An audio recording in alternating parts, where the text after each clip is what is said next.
তো গাইস, তো ছেড়ুয়ার মাঠে যে একটা বিগ লেভেলের একটা কম্পিটিশন হয়েছিল, তো যেমন একটা ফিগারের একটা বর্মন মিউজিক সেট আপ লাগিয়েছিল, খানিকটা সেরকমই, তার থেকে হয়তো বড়ো হতে পারে, খানিকটা বলবো না।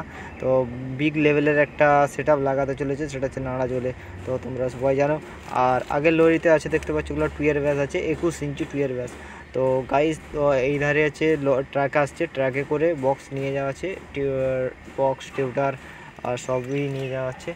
তোমরা জানো ছেড়ুয়ার মাঠে কিভাবে বর্মন মিউজিক ভূমিকম্প করেছিল, তোমরা যারা গিয়েছিলে অবশ্যই তারা জানো।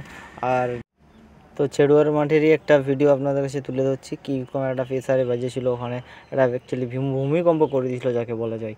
তো সেরকমই একটা ভিডিও আপনাদের কাছে তুলে ধরছি, দেখুন।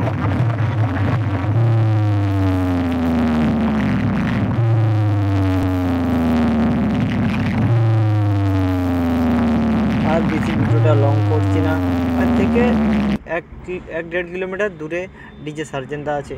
তো ওখানে ডিজে সার্জেনদা 40 পিস ব্যাস নিয়ে একটা বিগ লেভেলের একটা সেট আপ লাগিয়েছে। তো যারা আসতে পারছো না তারা অবশ্যই আসো, তাহলে তোমরা দেখতে পাবে ডিজে সার্জেনদাকে আর আমাদের বর্মন মিউজিক দুটো সেট আপকেই দেখতে পাবে। তো গাইস, এখানে ভিডিওটা শেষ করছি।